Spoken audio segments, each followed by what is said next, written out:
Selamat pagi dan salam sejahtera untuk kita semua. Di sini kami akan melakukan wawancara untuk memenuhi tugas statistik. Di sini kami mengangkat tema yang berjudul yaitu proses belajar mengajar statistik di kampus. Sebelumnya, perkenalkan saya Yusrawani Purba sebagai moderator.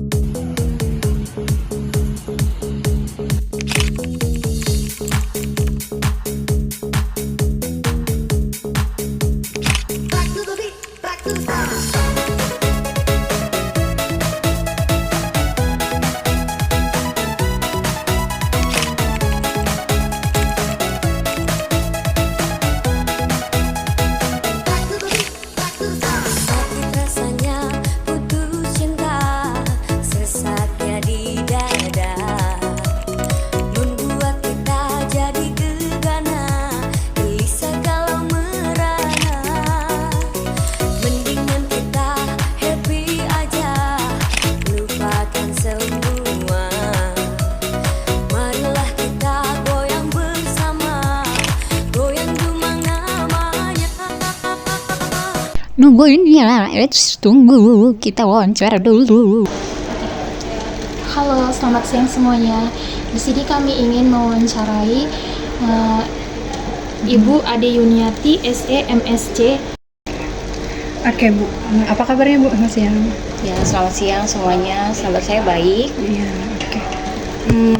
Saya mau bertanya nih Bu, bagaimana cara Ibu memberikan penerapan kepada mahasiswa tentang pengajaran statistik yang Ibu ajarkan selama ini? Penerapannya ya? Iya Bu.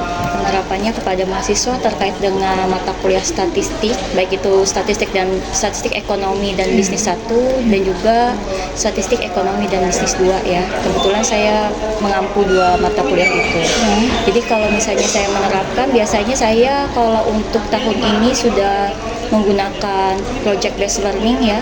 Jadi tidak hanya teori saja, tapi juga bagaimana mengaplikasikan teori itu dalam sebuah project yang dikerjakan bersama dengan tim. Nah, jadi membuat kuesioner itu seperti apa, kemudian yang baik itu seperti apa dalam menyusun kuesioner, kemudian mengolah datanya, bagaimana analisisnya, sampai ketika ada kendala, nah itu akan menjadi salah satu penambah dalam pengalaman belajar.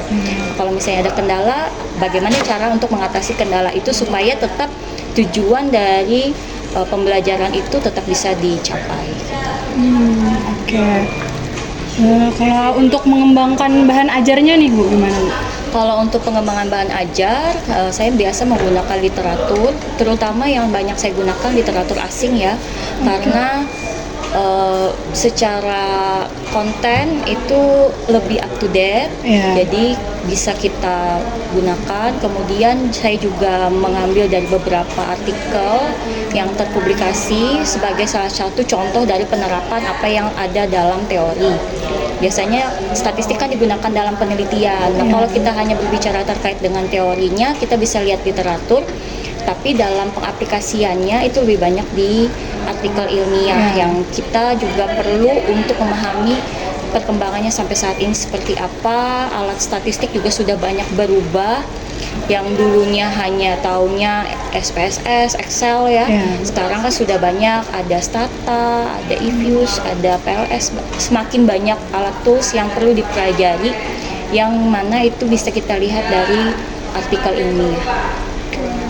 Oke Bu, jadi begini Bu, dari banyaknya mahasiswa pasti ada nih yang kurang mengetahui atau memahami tentang statistik.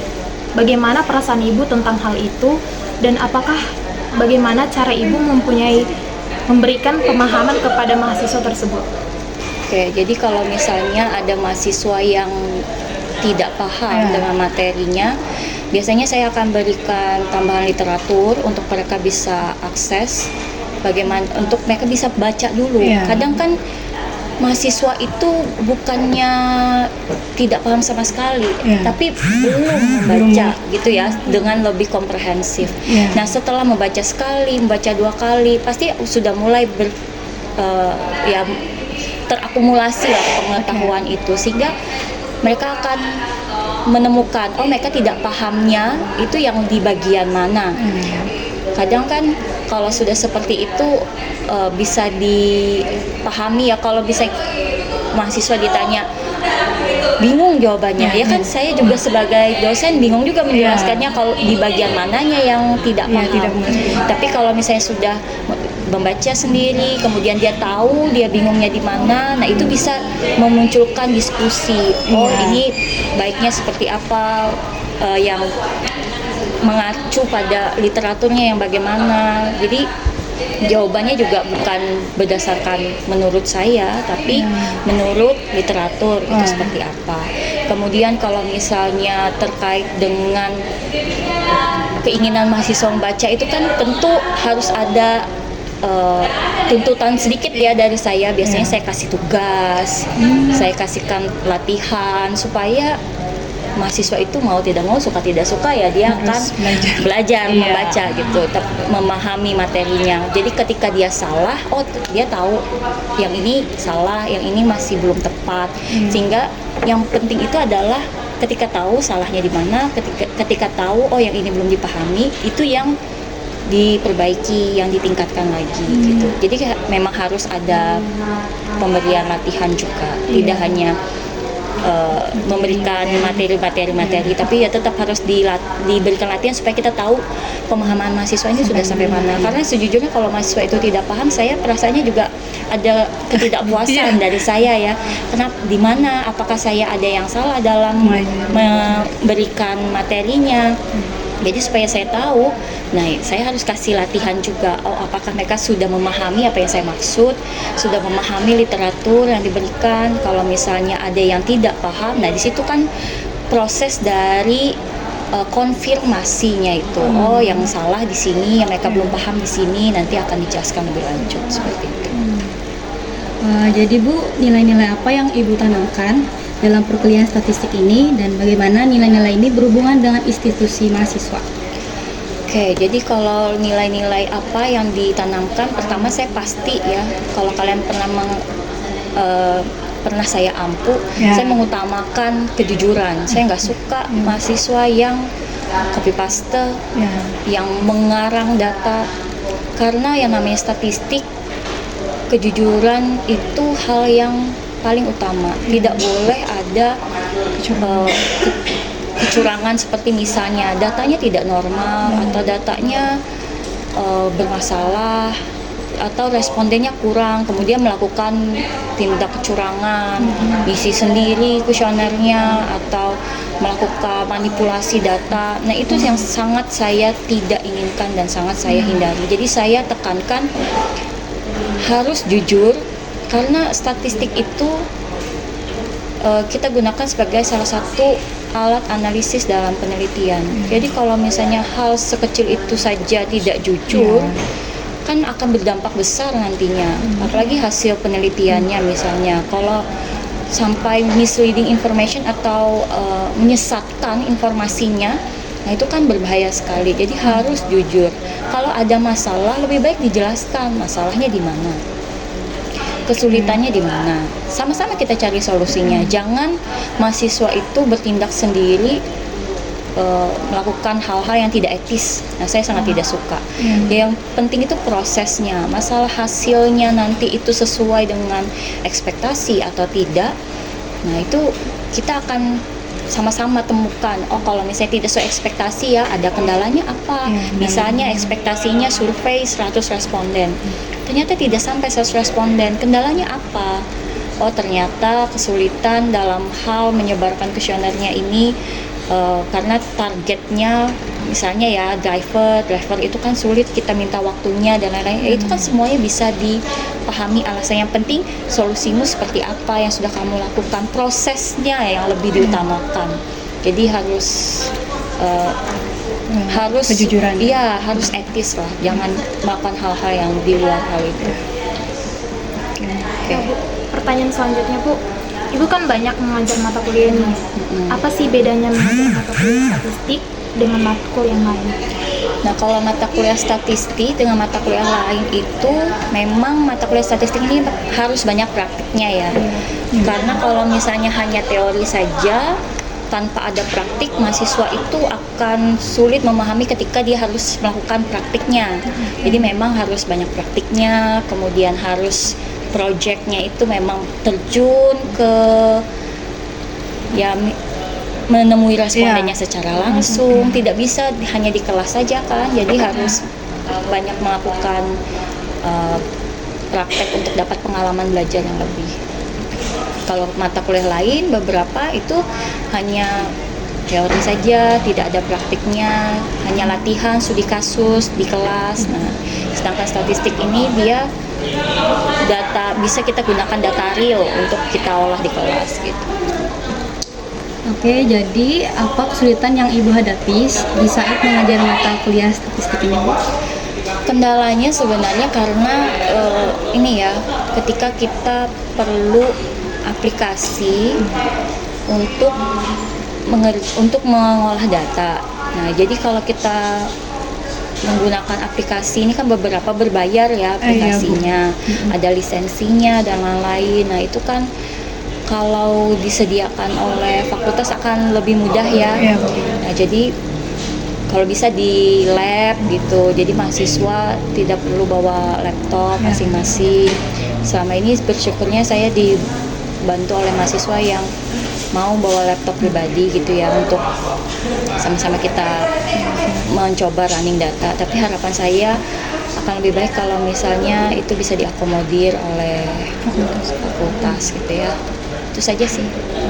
Saya ada pertanyaan tambahan nih, Bu. Gimana pendapat Ibu tentang mahasiswa nih yang nggak ngerti tapi dia nggak mau nanya, Bu? Ya kan itu statis agak sulit ya, Bu ya? Iya. Ya seperti kata pepatah ya, kalau malu bertanya sesat di jalan.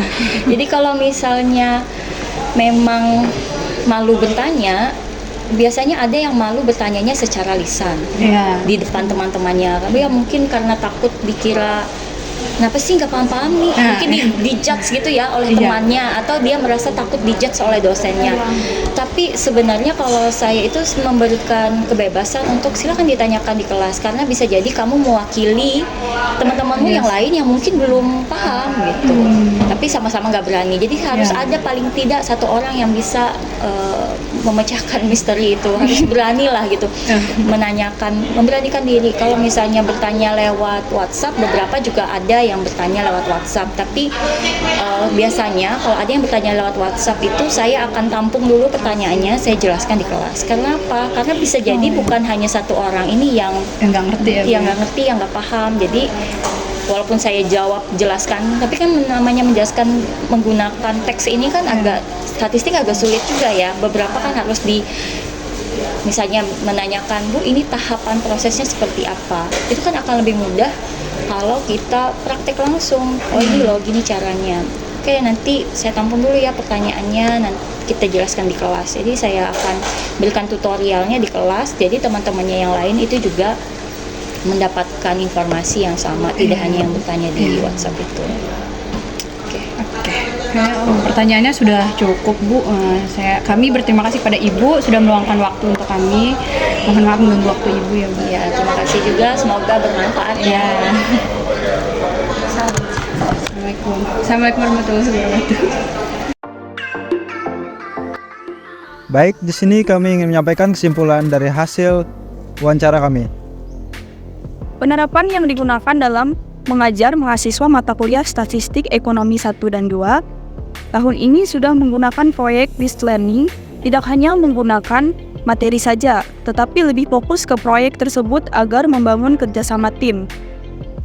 Contohnya dalam membuat sebuah kuesioner yang baik dalam mengolah dan menyusun data statistik untuk sebuah penelitian.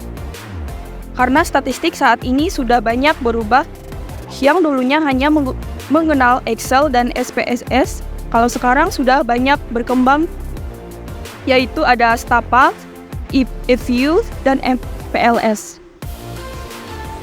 Dan untuk nilai-nilai yang wajib ditanamkan dalam belajar mata kuliah statistik adalah sebuah kejujuran yang paling utama, karena mata kuliah statistik ini berbeda dengan mata kuliah lain, karena lebih banyak ke praktek dan penelitian untuk menentukan dan mengumpul data yang real. Sedangkan untuk kesulitan dari mata kuliah statistik ini karena banyak menggunakan aplikasi yang berbayar dan terbatas. Baik, sekian kesimpulan dari kami. Terima kasih.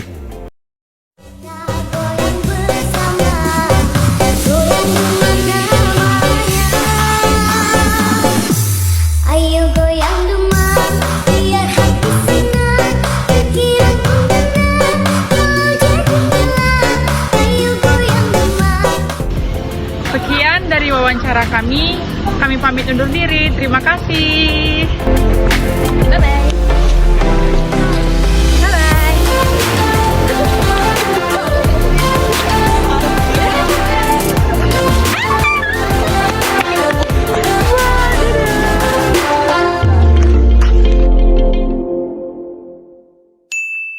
Subscribe.